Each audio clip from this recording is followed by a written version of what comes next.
There he Can is. you hear Okay, me? I can hear you. Wow, we got this figured out. We do. All right, so let me say what we're doing here, and then let's get into it. Okay. All right, perfect. So yeah, this is obviously this is our I81 Real Estate Investor meetup Facebook group, and we've got. Well, last I looked, we're pushing about 900 members, and our meetup's been going strong for about four plus years. We've got a lot of cool people doing a lot of cool things. And I thought it would be a good idea to start a weekly live meeting where we interview people in our I-81 corridor and the general area, doing cool stuff and making waves in the real estate industry. So I have my friend Josh Gossard on here today, and I'm going to let Josh introduce himself, and then we're going to talk a little bit about the shifting market today. So my name is Josh Gossard. I'm the team leader and CEO of Keller Williams Realty Center here in Frederick, Maryland. Last year in 2021, we did just over 1,600 homes sold for about 630 million in volume. I regularly coach and recruit some of our top agents. Bill, or not coach and recruit, but coach and consult. Bill Kenny happens to be one of those agents. So yeah, I'm very heavily involved in the real estate industry. Yeah, so the reason I wanted to have you on here is that I know that you can talk real estate for about 6 hours straight if we needed to do that. But the other thing is you're leading a large group of real estate agents and steering an organization through this shifting market, and you're teaching everybody kind of how to handle that. So I thought it would be a good idea to have a conversation. So maybe we should start off with kind of what the market looks like right now. Okay, yeah, that's super easy. It's Yeah. interesting because the market seems to be telling us a couple of different things. And what I mean by that is when you look at stats, right? I'll Yeah. just say like the average sale price. When I look at the average sale price for, let's say, August, the average sale price from this August to last August is still up almost 9%. So homes are selling on average almost 9% more. When I look at average days on market from this August compared to last August, guess what? The average days on market is down. So on one hand, you see, wow, homes are selling for more money than they did last year, and they're selling faster than they did last year. Man, it must be great, right? Those are great indicators. If I'm a seller, that's amazing. If I'm a buyer, I might not think that's amazing, but we still know it's a strong, aggressive market, right? But then the interesting thing is when you look at a couple other stats, you go a little further and you look at, say, I have the stats here in front of me, new listings down 28%, new pendings down 27%, homes sold down 25%. So yes, on one hand, there's an indicator saying, man, this is a great market. On the other hand, there's indicators saying, what in the world is going on here? Because if I just told you prices were up 9% and days on market are lower than they were this time last year, you would never guess that there's 25% less homes sold, right? You would have never guessed that. Yeah. So it's like watching the trend and seeing what's happening. And really what's happening is language is important, right? And so we talk about a shifting market and a shift in the market. And really what that means is when it shifts from a seller's market to a even market or to a buyer's market, that's the shift. And we actually haven't seen that yet. No, we're not even close in any respect. Close. But what's happening the shift has been this to this. Right. And we're starting to see some of this too. So what's happening is it's a decelerating market. So for the last since I've been in the business, 2015, it's been accelerating. Every year home prices are up. Every year there's tighter and tighter inventory. Every year less and less days on market. And we're finally starting to see indicators that are telling us that this is going to change. Yeah. If you got into real estate anytime, say 2010, maybe 2009 or whatever, it's pretty much always gone up. I mean, I remember there was a couple blips, but I mean, it was a blip. Like coronavirus was a big blip, right? That one kind of Yep. hurt a little bit, but it bounced right back immediately. So okay, you look at coronavirus, it's almost like coronavirus fueled the last 2 years because COVID happened. We saw like a month, 2 months where sales just kind of dropped while the industry locally anyway tried to figure out, okay, what can we do? How can we do this? And then once agents figured out, okay, this is how we do Yeah, showings, this is how we conduct business. yeah, Then from the there, it was adjustment like, period. Yeah, yeah, it was like to the stratosphere and after that. everybody kind of thought. I don't want this to be a coronavirus conversation, but it's interesting that everybody kind of thought that was going to kill the market, when all it really did was it changed the market. And it fueled new growth because everybody wanted to get out of cities, right? And everybody was looking for that remote location now because they could Yep. work from home. So it really changed it and then accelerated it, I think. It's exactly what happened. Yeah, yeah. It's exactly what happened. So you look at Frederick County, Maryland, right? That's kind of where you're looking at because that's where your home base is. And some of the stats you were talking about tell a little bit different story than the ones we see in Berkeley County. Actually, in Berkeley County, the average price, this is just August numbers because that's all we have to work with yet. But those numbers, the average sales price has gone up, but days on market year over year has come backwards. It was 13 a year ago. Now it's 20. So we're starting to see Okay. a little bit longer. And this is a pretty crazy one. A year ago, there was 223 homes on the market. This year in August, there was 428 homes on the market. So That's almost inventory has doubled. 100% increase in inventory. Interesting. And there's some other indicators here, like, the So average. hold on real quick. I have a question. Yeah. So inventory, the homes on the market has doubled. Mm-hmm. Right? What happened with sales, closings, closed units? What happened Yeah, there? closed units went down 7%. So just a hair. So closed units went down 7% and inventory increased 100%. 91%. Yeah.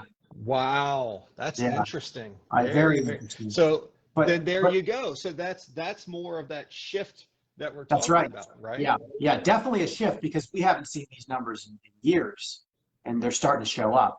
And one of the things that I look at all the time is the average sales price to the original list price. There for a while, it was over 100%, which is Yep. crazy. Well, that started to go back down. It went from a year ago, it was over 100%, and now it's like 97 and a half. So they're starting to get discounts. So it's while we're shifting talking, there for sure. go ahead. I'm sorry. No, go ahead. I was just saying. We're just going to say while we're talking about average sale price, this is really important because the trends tell the story, right? Mhm. So when I'm looking at August and July, so in July our average sale price was up 8.4%. August our average sale price was up 8.7%. The rest of the year, every month of this year the lowest has been up 11.61. So just to give you quick numbers, January 14.5, February 23.1, year over year. Then all of a sudden, July and August came, and all of a sudden it's only up It's deteriorating. 8%. So that Mhm. that growth is slowing down. And what caused that? It would have been the first interest rate hike back in what, April or May? Mhm. Because Yeah. then those July That was closings are a that was a big result of shock. that. Yeah. Yeah. Yeah. And I heard today the interest rate went to 7.5% today. Did you hear that? No, I didn't. 7.5% Wow. today. Yeah. So that is definitely the thing that's kind of shocked it because that hurts affordability. Oh yeah. People on the lower rung of that affordability are just kind of lopped off and they're Yep. gone. So that's going to cut into the demand for sure. Yep. But once again, we say that, but we are in such a crazy deep seller's market that we got a long way to go, really, to get out of there. So sellers are still pretty safe, but they're just not getting the multiple offers and 100% over their list price anymore. So that's the real shift, right? Exactly. Yeah. So I've heard this time and time again where agents are saying, look, if I have a house that's priced properly, marketed properly, prepared properly, we're seeing like 3 offers where one of them's being really solid, where before we'd get like 15 offers and 5 of them are solid. Yeah. Right? Yeah. Now on the Yeah. right, like it's Yeah. like I mean, pick we one can of tell these so many 5. stories. Eeny, Like meeny, miny, mo. Pick one. It yeah, doesn't we matter, had right? one we did 2 years ago was like 26 offers the first weekend. Yep. And that's just ridiculous. Crazy. Yep. It Yeah. shouldn't be like that. In all Yeah. fairness, like it Yeah. shouldn't. That's not normal, right? Mm-hmm. That's not normal at all. No. And who knows if well, we can't predict the future, right? Exactly. Yeah.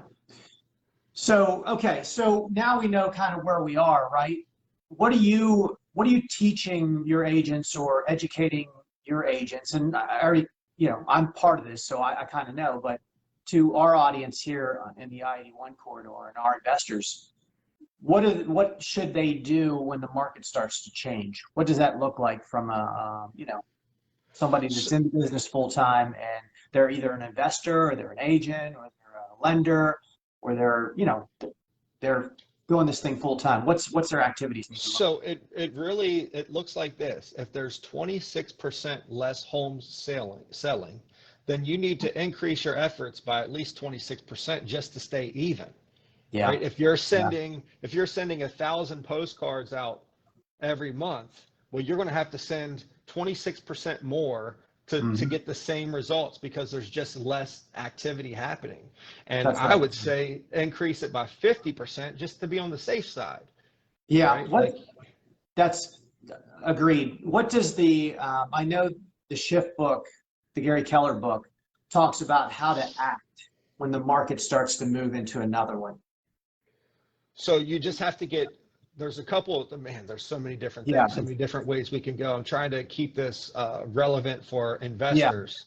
The, well, the The, one part that I was thinking of was where there's different kinds of markets, and when you start to see the shift, you need to act like you're already in that market oh yeah, that's coming yep, up. Yeah, yep. because the way I always took that lesson was we know what's coming. Like we look at the numbers. Our sellers don't, or who we're working with, they don't know that. So for instance, if you're selling a house and you know that you're coming out of a strong market, well, you need to prep your seller for that new market and set the expectations right. And it's why trends are so important, because we know if we're trending up, up, if you're a seller and you put the house on the market, let's say you're overpriced by 10%. Well, in theory, then the market will catch up to you, That's right. Yeah. right? If Yeah. houses are just going up and up, there'll come a time where it makes sense that your price is good.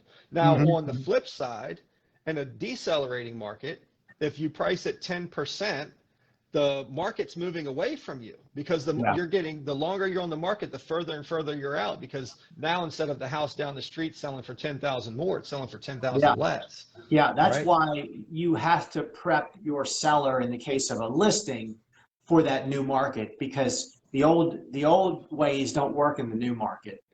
You're yeah, And you're it's you're, you're going to be chasing the market down in that case. and for your folks here in this group who are watching, who are doing flips, just know that when before in the last 2 years, you could accurately predict what the market's going to look like 6 months from now. You have to get super tight, super conservative on those numbers on if it's going to take you 6 months to turn a project, you got to get really, really, really conservative on what that could look like on the Yeah, other end of that. definitely in the market we were in, that is very forgiving of mistakes. In all, if you're flipping, if you're wholesaling, if you're a Listing a listing house to yeah, sell. yeah, it's just Hell, even a buyer, if you overpaid for a house, it's okay, because in 3 months you already got equity. yeah, that's right. That's right. So you can make mistakes, and the market's going to just rise you up. And there were times when we were doing flips. No, not many times, but there was one time, we ended up getting, $35,000 over the darn list price. Which, like, we start with a conservative ARV, and then by the time we're there, we're here, and then we get pulled up even further just by the market, bringing us so many Now, offers. So it's easy. Imagine those percentages in the opposite direction, Exactly, and that's why we're right? having this conversation. Right? Like, it's That's just right. like, I got goosebumps just thinking about that, I right? know. Like I know. imagine 35 under. Oh, Like, yeah. oh man, now all of a sudden you're like, man, I wouldn't have done this deal, Yeah. right? So that's why it's important for us as we're doing more hard money loans into our, our group here. We have to be careful when we underwrite these things. It's easy to underwrite them when you're going up, but we have a duty to our investors and our investor who's flipping it. We have to make sure that they're safe in this deal too. Our investors have to be safe as a hard money lender. We want to be safe. We want our flipper client to be safe. And so we have to be careful about looking at the last 6 months is not going to do us any good, It's right? irrelevant. It's It is. irrelevant. Like And what's active and pending right now, and what direction is it going? Which yeah, way is it trending? I And was talking. be careful. Flippers, listing agents, sellers, be careful, because if you just look and say, oh, well, this year it's up 8%. Well, what was it up in January and February and March? Because that trend is coming down, down, down, down. Yeah, There's going to get a yeah. point where we're approaching the point where instead of it being up 8%, it's down 1% or Hmm. Hmm. 0.5%, and then Yeah, 0.3%, then 4%. It's trending in the opposite direction. yeah. So It's just it's be very mindful of that. it's even. I was talking to an investor the other day in our mastermind group. He was like, I'm going 12 months out on comps because maybe Wow. that's what the market, because the market was coming up, right? So maybe we're coming back down. So maybe that's a safer place to be than 6 months ago. Because Yep. traditionally we're going to go out, 3 to 6 months. But when we're shifting market, it's a lot different. Yep. It's a lot different. Yeah. Absolutely. Yeah. Absolutely. So back to what I'm teaching agents Yeah. and Yeah. sharing with agents, there's a couple of things, and this goes back to you guys, even on the investing side. If you're an investor, like analyze your expenses, manage your expenses. Is something very there's something very nuanced here. Notice I'm not saying cut your expenses. I'm saying manage your expenses, interrogate your expenses, figure out, is this a must-have to run my business? If it is, okay, cool, what's your return? If it's not, okay, cool, how can you get a return? Is there money that you're spending that you can get a return? If you Hmm. can't get a return on it, cut it, get rid of it, right? Like I love that. this is not the time for the extra fat. It's funny that my business partner Mike and I just had a planning meeting in Shepherdstown, and we did exactly that. We cut a couple $1,000s just out of our Yeah, budget. Is this giving us the return that we need it to? No. Let's reduce it. there's So two it's things. You so timely either to bring figure that out a up. way, incorporate a system to get the return that you need. Like I'll never tell anybody just blindly start cutting expenses. Like that's irresponsible. It's not the right Yeah, thing to do, yeah, because it costs money to live, it costs money to run your business. Which yeah. I'm glad I said that, because that's another thing. Before you even start to analyze your business expenses, you probably should look at your personal expenses. I'm willing to bet there's a lot more fat you can trim on your personal expenses than in your business. Hmm. We tend to get a little heavier on our personal Yeah. expenses I first. think the good tactic is the Gary Keller red light, green light based on how things are performing. So that means that you've got to be a good business manager or a steward of your business. That means you have to track your numbers. You have to know how things are turning out. You put this money in. Does it give you that X return on whatever that investment is? If it's not, Well, get it out of there or fix it or move well, it somewhere else.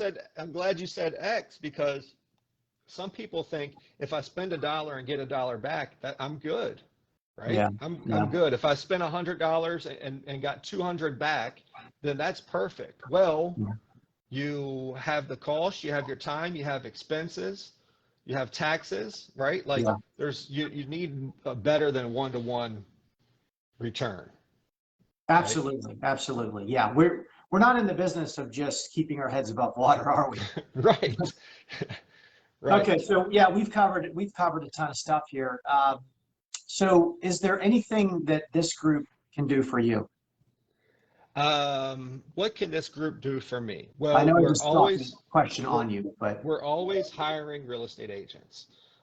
If you know an agent that could benefit from proven systems, proven models, proven leadership, I'd love to have a conversation with them. And if you know somebody that wants to buy or sell a house, please work with our agents. That always helps too. Bill is a great agent with us. So if you are thinking about buying or selling, you can reach out to Bill, and that would help us also. But that's really the main two things. We're always looking for agents and always looking for more buyers and sellers. How does someone get a hold of you? Facebook is the best. Facebook message me. I'll see it. Instagram message me Okay. is also Okay. good. Follow Okay. me on Instagram for all the funny dad jokes, and I've been putting out some good content Yeah, yeah. recently, so You follow need to me get there. your viewership up. So that's Yeah. good, right? You need to So go viral. Get one of those to go viral. yeah, I'm trying Yeah. it. I'm trying. So Yeah. he's Yeah. It still owns you. HES. You just keep doing it. Keep doing it, and it'll show up. Yep, Yeah. absolutely. So awesome. I appreciate your time. As always, our meetup is the third. Typically, it's the third Thursday of every month. The next meetup, we have Bob Allwine, who is a flipper, systemizes business, does tons of flips every year. He'll be speaking, and then the meetup after that, we have Dan Lane, who runs the Rental Income Podcast. He'll be here in November. We are always looking for storage deals in the local geographical area, and we're doing hard money loans. So if anybody wants to have a conversation about hard money loans, please reach out to me. But I appreciate your time, Josh. It was super interesting and insightful. And we'll see you at the next meetup, hopefully. Thanks, buddy. Thanks for having me All right. on. Have a good one. See you See ya. guys. Have a good one.